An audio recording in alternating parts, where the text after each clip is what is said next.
So covariance is a statistics we use to estimate if there is any linear relationship between two variables, if there is any linear trend for the data points, and it also tells you how strong the trend is and the sign of the trend. Is it a positive or negative trend? But the problem with covariance is that it depends on the unit. So if you use different units for the same variables, you will get different values.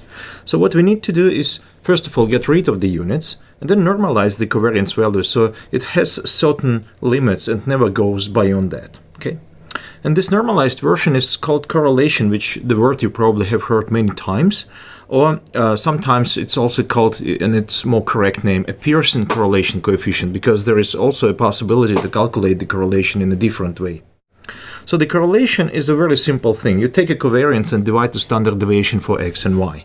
So this is the way to get rid of the units, because if you have the same units in the denominator and numerator, and at the same time that's the way to normalize the value. Actually, how big the correlation can be or how small it can be, what are these limits? Okay, let's recall what correlation is. So the correlation between x and y is when you take the covariance for x and y and divide it to the standard deviation for x and standard deviation for y.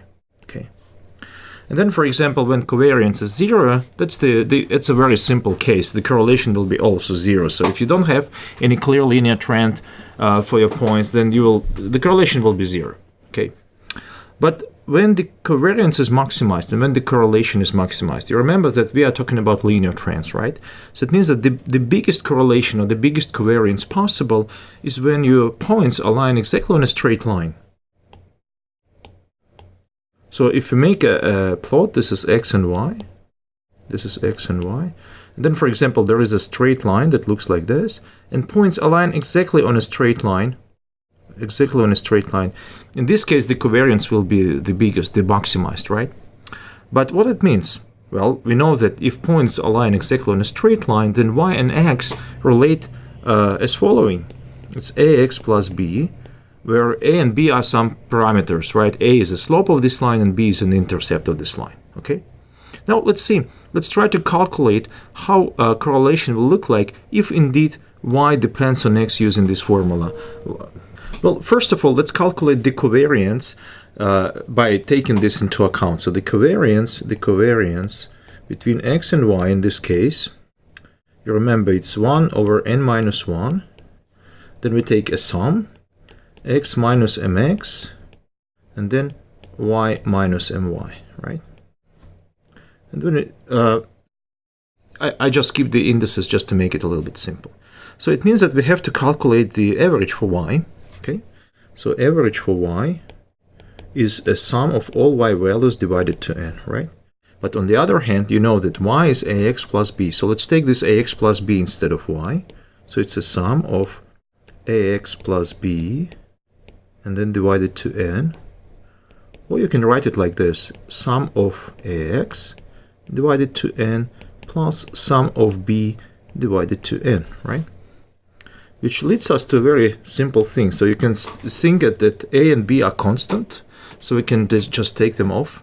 So you will have a sum of x values divided to n plus a simple thing, n times b divided to n. Okay. So now we can simplify this. You know that if you take a sum of all x values and divide it to n, it will be the average x. So it will give us a very simple thing. It's a times average x plus b.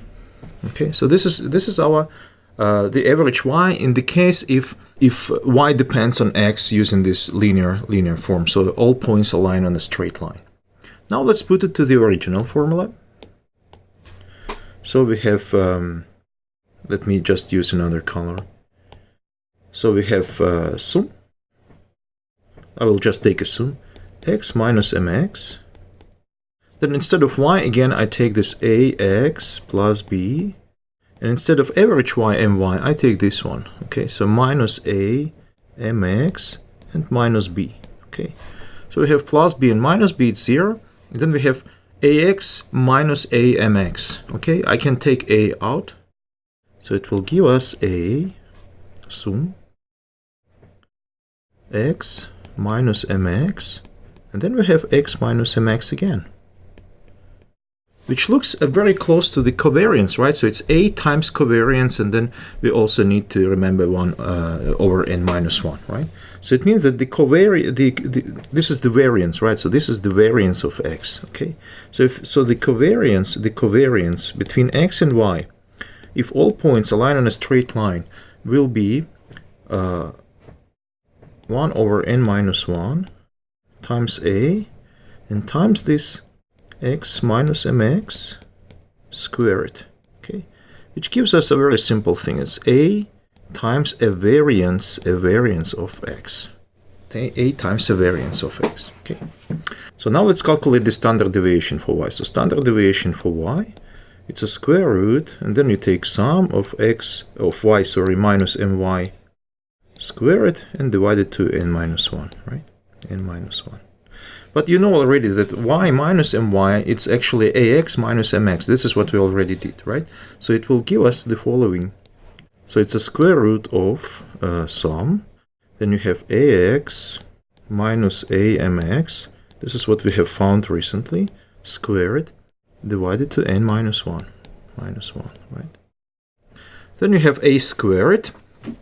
You can take it off of the sum, and then you can take it off the square root as well.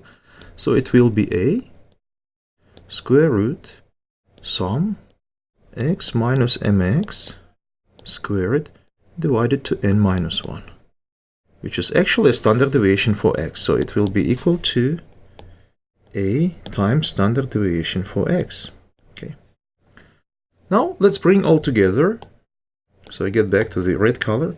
So the correlation between x and y, if all points align on a straight line, will be the covariance for x and y. And we know already that the covariance for x and y is this one, right? So this is the covariance for x and y in this case. So it will be a times sx squared divided to the sx, the standard deviation for x, times standard deviation for y. But the standard deviation for y in this case is this one. So it will be times a times standard deviation for x, okay? And then it's just 1, right? So if all points align on a straight line, the correlation will be equal to 1. Okay. What happens if the slope of this line is negative? Let's think. Slope of this line is a. If a is negative, you have it twice. You have a here, so it will give you a negative number, for example, minus a. And you also have a here, but in this case, you square it. So you will have a positive a in the denominator and negative a in the denominator. So it means that if a is negative, so if a is negative, then the correlation between x and y, if points align exactly on a straight line, will be minus 1. If a positive, the slope of the line is positive, then the correlation will be plus 1. And of course, if a is equal to 0, meaning you don't have any slope, you don't have any linear relationship, in this case the correlation is 0. So that's the intuition, or that's the calculations for the limits. Now, if you get back to our plots that we have been discussed before, you can clearly see how strong the correlation is and how strong the linear relationship is, right? So, for example, for height and for weight, we have correlation about 0.96, which means very close to 1, so it's a very strong linear relationship and it's positive. But if you take, for example, wine and beer, you can see that the correlation is minus 0.65. So first of all, it's negative, and we can see it here as well. And then it's not that strong, right? It's 0.65 absolute value. So it's not close to 1. It's a moderate correlation, okay? If you take age and income, you still have a strong correlation. So it's 0.88. It's not that strong as a correlation between height and weight, but still quite a high value, and it's positive. Then finally, if you take age and wine, you can see that the correlation is 0, strictly speaking. So you don't have any linear relationship between the age and wine consumption. Okay, so that's the correlation. So we know that it's a measure of linear trend, how strong this linear trend is, and what is it, positive or negative linear trend. The way we calculate it is the following. You just take the covariance between x and y and divide the standard deviation for x and y. And if you calculate it this way, it's called a Pearson correlation coefficient. Very often when people say correlation, it means that exactly this one, the Pearson correlation coefficient. Okay. And then it's always within -1 and +1. It never goes beyond that. It's simply not possible. We just have shown this mathematically. And if the absolute value is 1, it means that it's very strong correlation. So points align exactly on a straight line. But if the correlation is small value around 0, it means you don't have any linear trend. So you don't have any correlation between two variables. Then sometimes I say strong, sometimes I say weak correlation. What is strong and what is weak? Well, first of all, it depends on the case. In different areas of science, this term strong and weak correlation are a little bit different. But I made a sort of table that you can use with some caution, at least at the beginning. And you can assume that if correlation is between 0.9 and 1, we call it a very strong correlation. So points are very close to this imaginary straight line. Then if it's between 0.7 and 0.9, we call it strong. We call it moderate if it's about 0.5. And then the weak correlation means it's between 0.1 and 0.3.